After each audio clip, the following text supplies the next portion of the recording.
And now of course the question came up for me, why did she never leave him? Why?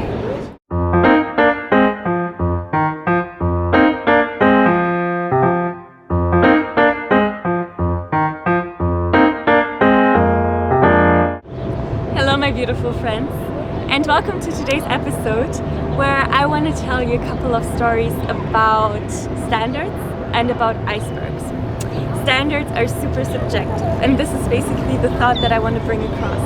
And when I think about icebergs, I think of what a dear friend once told me, which is that when you talk to one person, in fact, you talk to the tip of an iceberg, because you think you're talking to just one person, but in fact, you're talking to absolutely everything that's behind them, that huge chunk that's underwater and invisible to the eye, which is their ancestors, their family, their beliefs, their fears, their hopes, their dreams, absolutely everything plays into it when you see a person. Therefore, holistically, you see quite a bit more than just one human being.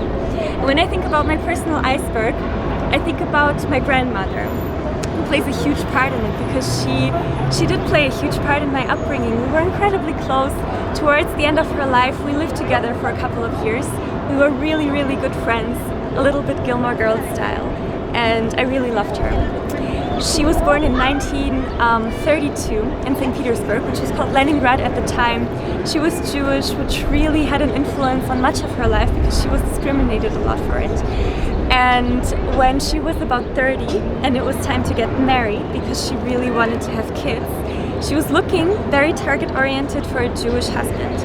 Why Jewish? Because in a fight she never wanted to be called a Jew. So she found this Jewish guy named Felix, who later turned out to be my grandfather, but that's another story. And basically they got married on a lunch break on their third date, because that's what you do in the Soviet Union when you don't really have time to take a holiday, to take a day off, and then you kind of have to shift it into your work day. So this was the very romantic start of my grandmother's and grandfather's relationship with each other. It lasted roughly 50 years, and it ended with his death. And when I grew up, when I was a kid, I remembered my grandparents just as average, standard grandparents. They were great, they were awesome, and they always seemed happy because there was just no alternative in my mind.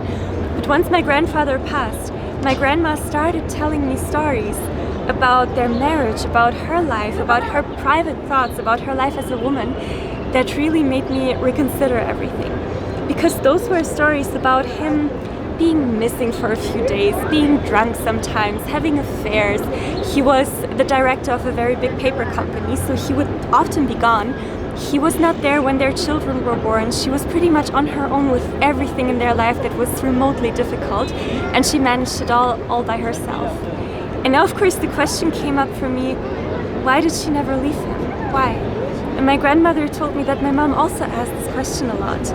And her answer was that she believed that a child should have both parents, and that this is basically exactly what a good childhood is and what she believes in.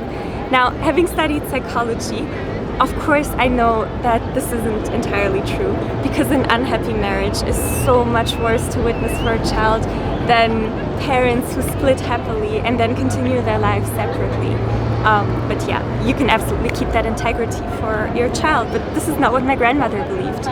So she never left him. She never took any alternative offer that she had, and she had many. She was very pretty.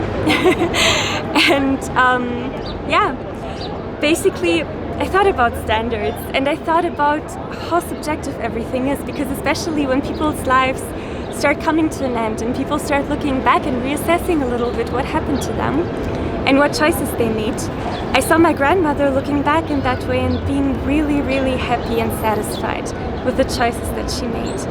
And this made me think that there's literally only one person in the world who can assess how successful her life truly has been.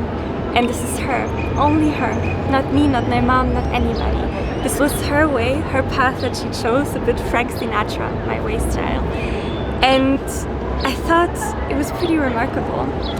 And to me, this shifted my mind on standards and perspectives a little bit, because guess what? Your life is entirely yours. It's only up to you. You're the only human in the universe who can assess how successful your life is, what path you're on, if you want to continue that way or if you want to maybe change direction at some point, which is exactly what she did and what she was truly happy with. And yeah, basically this is my 5 cents about standards and subjectivity. So feel free to take the story with you, to take out of it what you find useful for your own path, for your own life. I'm really excited to hear any feedback, of course, as usual. And I send you much love. Bye. Subscribe.